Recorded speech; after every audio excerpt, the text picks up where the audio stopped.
For this videocast, we're going to head back out to the Cherry Plaza Hotel out by Lake Eola.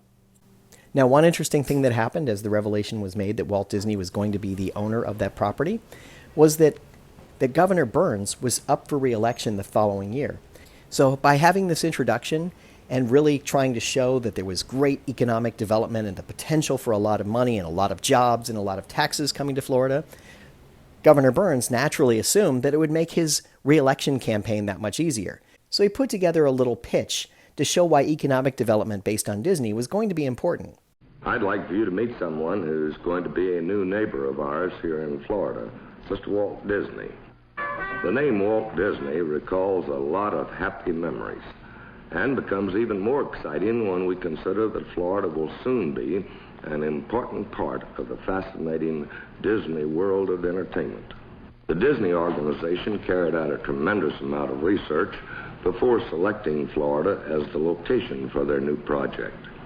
Here at this press conference held in Orlando, everyone anxiously anticipated the announcement of plans for the new Disney complex in Florida.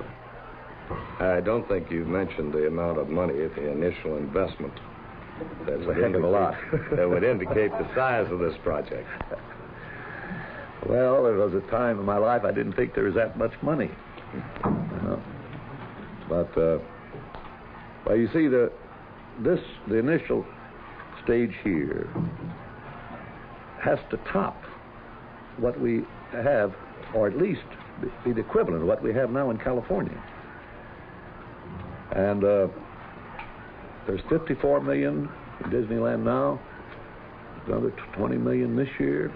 So we're going to have to start somewhere around there. Now, of course, that doesn't include the other facilities, the hotels and the things around it. Now, when you begin to put all those together, it's going to be well over 100 million plus,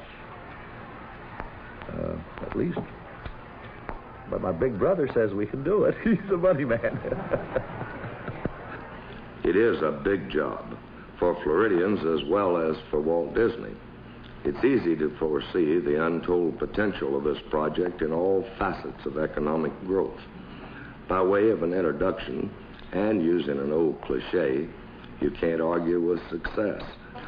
Florida already has many world-famous tourist attractions, and the new Disney complex promises to complement these existing businesses and will greatly increase the magnetism of Florida's dynamic personality, not only in the immediate area surrounding Orlando, but throughout the entire state.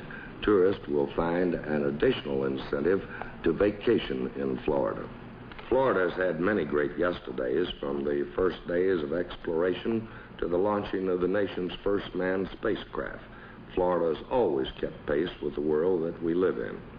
Florida's tomorrow seems even more promising. With the new $100 million Disney attraction, economic growth will be spurred throughout the entire state. We're proud to be the new home for Disney's largest and most ambitious project, and we certainly welcome Walt Disney to Florida. As governor of the state of Florida, it's been my privilege to be involved in this most exciting new venture. Walt Disney had an interesting perspective on how he wanted to use his land. After his success in Disneyland in California, he began planning his second park on the East Coast, but Disney disliked the businesses that had sprung up around Disneyland and wanted more control of the larger area for his project. On March 11, 1966, Walt Disney formally put all of the land holdings together and made them part of the Walt Disney Company. Then he petitioned the Circuit Court of the Ninth Judicial Circuit, which served Orange County, for the creation of the Reedy Creek Drainage District under Chapter 298 of the Florida Statutes. After a period during which some minor landowners within the boundaries opted out, the Drainage District was incorporated on May 13, 1966. I talked about how Governor Burns thought that the economic development might be enough to get him reelected. Unfortunately, it didn't work out that way, and Governor Kirk took over the following year. Now, Governor Kirk was pitched by the Walt Disney Company for how they could use this land and how they can improve upon it. Again, the economic development was really the critical point. And the fact that they wanted to leverage this whole idea of Epcot was really a huge selling point in getting the improvement district going. The Disney Company petitioned the Florida State Legislature for the creation of the Reedy Creek Improvement District, which would have almost total autonomy within its borders. Residents of Orange and Osceola counties did not need to pay any taxes unless they were residents of the district. Services like land use regulations and planning, building codes, surface water control, drainage, waste treatment, utilities, roads, bridges, fire protections, emergency medical services, and environmental services were overseen by the district. So the one other piece to this puzzle is, I think Walt Disney had that plan and he really wanted to do something like that, but he was stuck by the fact that he needed the capital to get it all started. You needed money to make money. So he had this idea to build the Magic Kingdom Park at the far end of the Walt Disney World Resort. At the time, it was just called the Disney project. It was called Disney World.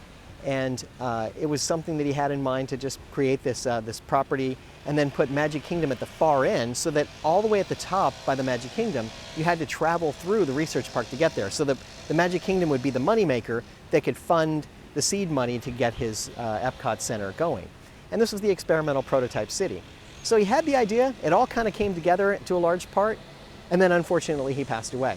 But even so, this location will always go down as a memorable place in Disney history. So this is the Cherry Plaza Hotel, as it was known at the time, and it actually is on the shores of Lake Eola right there. Now the Walt Disney Company continues to give to charitable organizations, and one of the things they give to is there's a Lake Eola fund. There's a band shell out here, and there's a number of concerts that go on in this area. And Disney gives charitably to the organization that runs it. And I think that connection back to this particular hotel has a lot to do with that. I think there's a lot of connection there between the city of Orlando and the Walt Disney World group. So it's kind of interesting how this all kind of comes together to a large degree. That you have this tight connection between Disney and the city that really made him proud. So again, you see the lake as it stands today. Beautiful lake that's used a lot for different things. We're basically in downtown Orlando. Over there you can see the colorful band shell that they use for concerts and different things that they do. And again, panning to the left here where we're standing, there is the hotel. And the hotel is just in such a location. This was the spot that they chose to do the first meeting and the introduction of Walt Disney.